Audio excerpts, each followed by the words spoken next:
Feudalism was dying. In the age of globe-spanning colonial empires, commercial printing, and the scientific revolution, the idea of a state held together by a myriad of personal arrangements between ruler and nobility was beginning to show its age, and those who could not adapt would be left behind. But history is not a straight road into the future. It is a hydra-like network of half-worn paths mired in shade and brambles. Take, for instance, Great Britain, where the rights and privileges of the king were so contentious as to drive the kingdom into civil war and begin the gradual transfer of power from sovereign to parliament. And then there was the French method.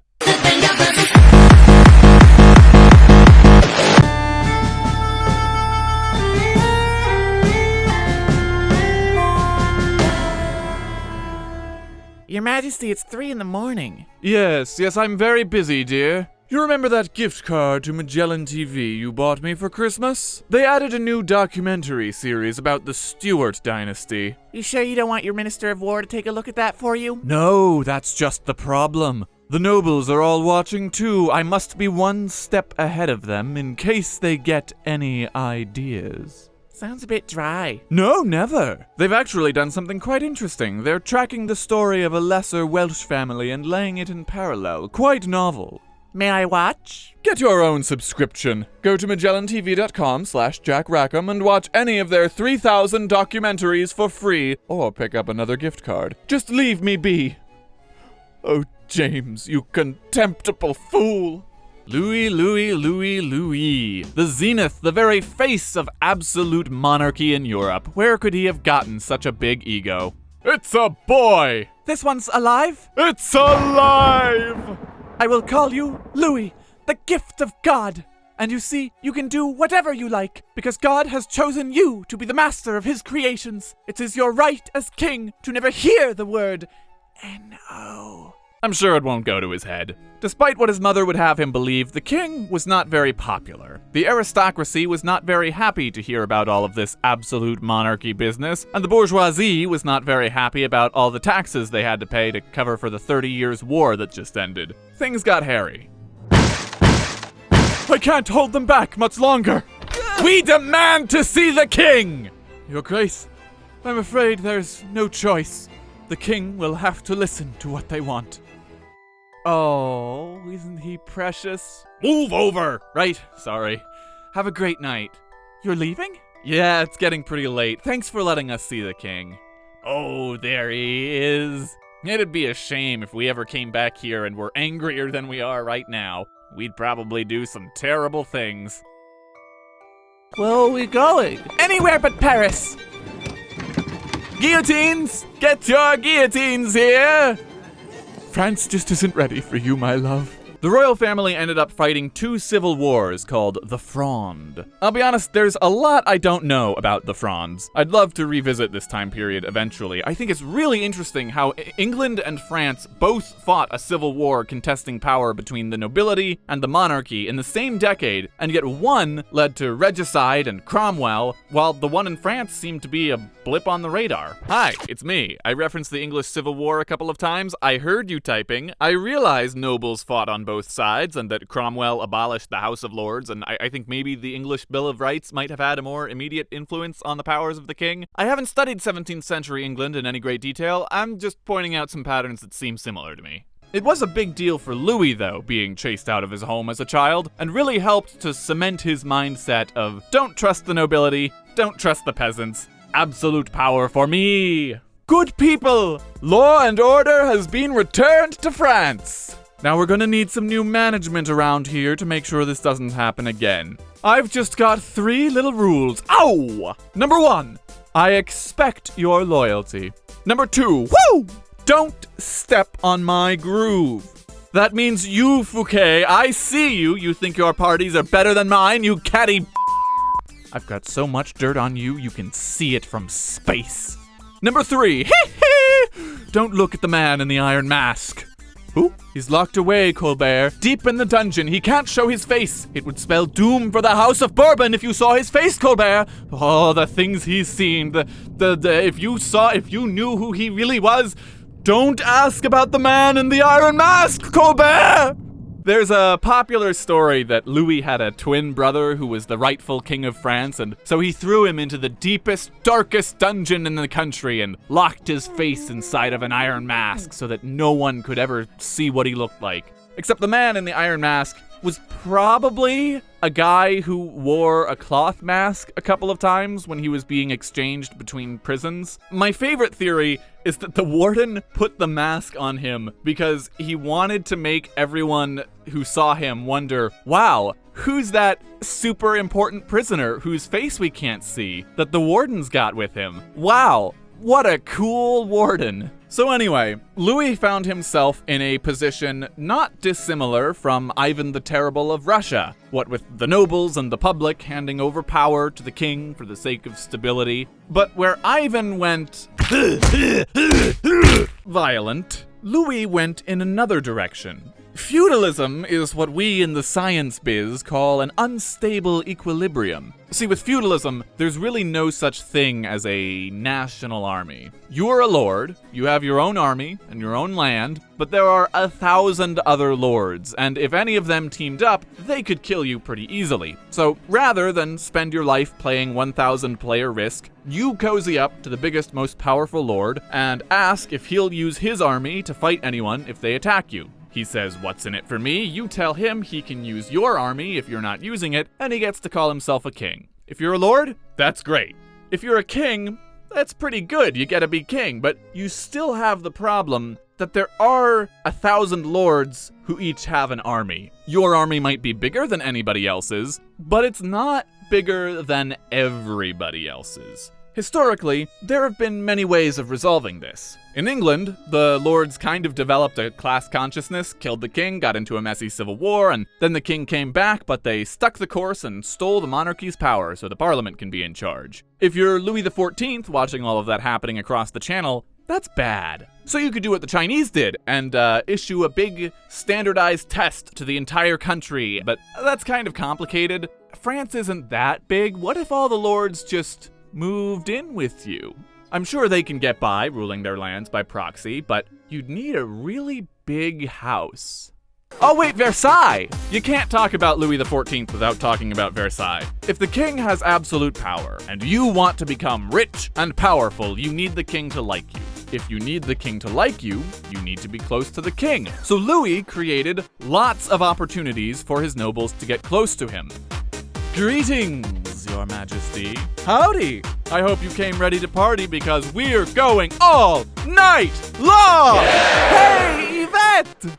And if you really want to be close to the king, if you want one-on-one time alone with him, then you need to be the guy who gets his slippers in the morning or the guy who wipes his bum in the loo. Now, Louis didn't abolish feudalism, that wouldn't happen for another century, but he did fundamentally change the relationship between the king and nobility. Louis created a system where all of the really old, powerful noble families were competing with each other for ceremonial titles that gave them the distinguished privilege to fetch his slippers. Meanwhile, he started filling all of the important jobs with minor nobles, or people who weren't nobles at all, and who therefore owed their jobs not to family lineage, but to the king. It sounds like Louis duped a bunch of doofuses into role-playing mean girls, but really, if you were a noble, wouldn't you want to spend all your time partying in the fanciest palace ever built? Turns out you can make anybody happy with enough bread and circuses. Sometimes you just gotta upgrade to ballrooms and caviar. With all of this new power, Louis made a bunch of new laws to create some uniformity throughout the kingdom and to give himself some ecclesiastical power as well. Louis's relationship with the church was an interesting one. He was very into Catholicism, and yet very not into the Pope.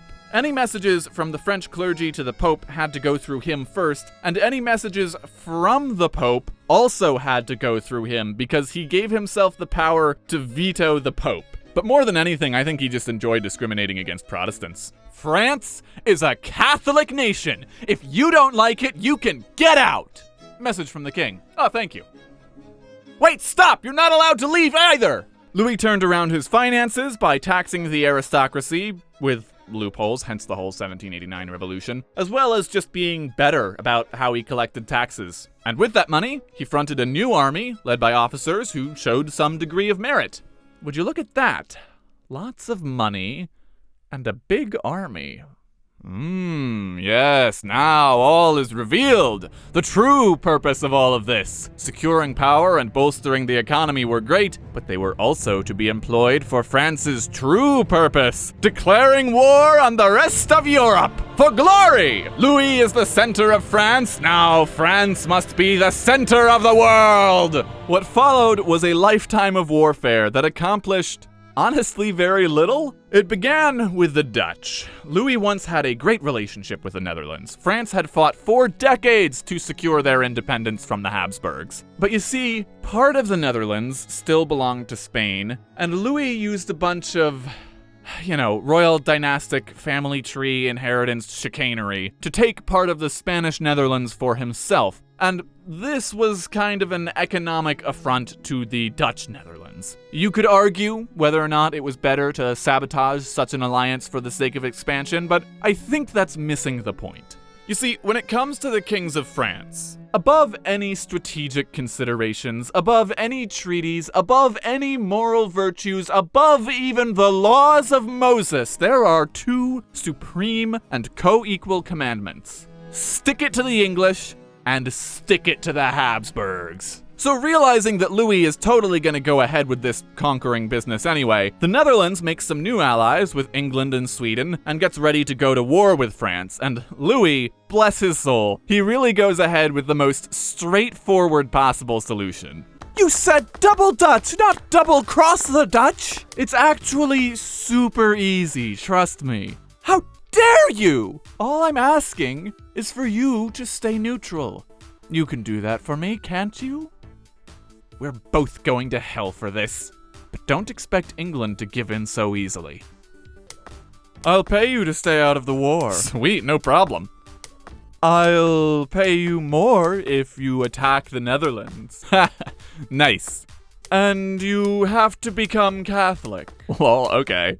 Louis continued to get away with little wars like this, here and there, taking advantage of intentionally vague treaties and inheritances and whatnot, all the while making enemies out of nearly everyone in Western Europe, until he finally bit off more than he could chew. There were a couple of succession disputes in Germany where Louis wanted to install someone on his side, but he knew that getting involved in a war with the Holy Roman Empire, aka the Habsburgs, would mean war with Britain and Spain and the Netherlands and Portugal and Sweden and parts of Italy. It's nuts. But at that very moment, the Netherlands leader, William of Orange, was busy invading Britain to become the new king, so Louis figured if he was quick enough, he could go into Germany, win the war before William and his allies had time to come help. What he hadn't counted on was the fact that the English were positively stoked about being invaded. They honestly did not care if their king was British as long as he wasn't Catholic.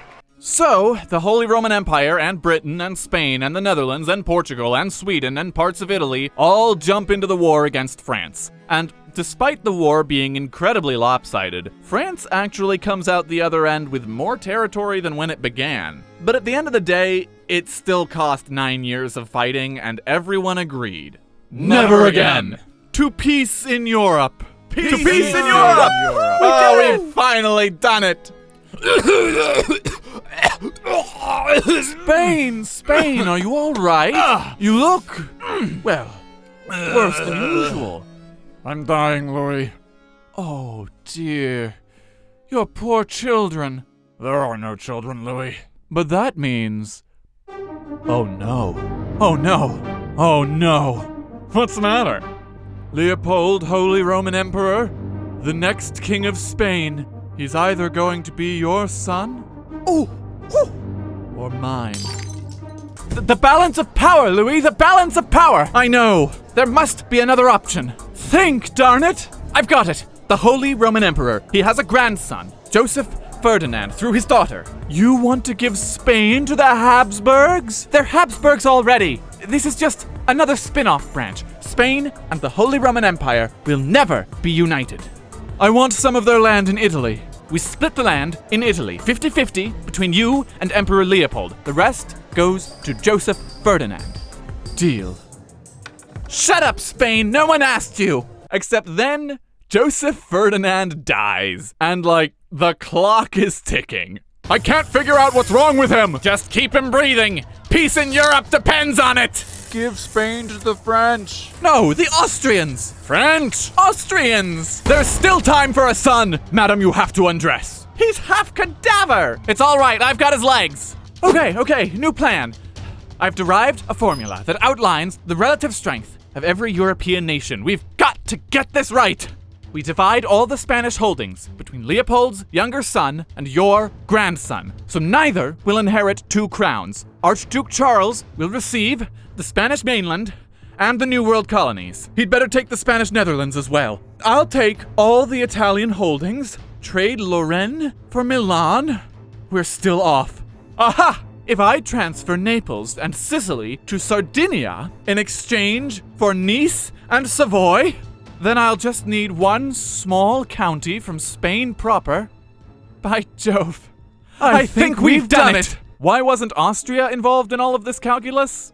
Beats me. The King of Spain, however, still refuses to divide the empire, and his wife tips the scales in favor of giving it all to the Austrians. Except psych, on his deathbed he changes his mind and gives everything to Louis's grandson. What a relief! Now, we can put our plan into motion and divide the empire according to the treaty we signed. You're going to divide it, right? There's going to be war either way. Just think of the possibility. After all, what is diplomacy for? Take it all. Louis declares that his grandson will inherit everything. And also that his grandson can still inherit France as well if things shake out that way.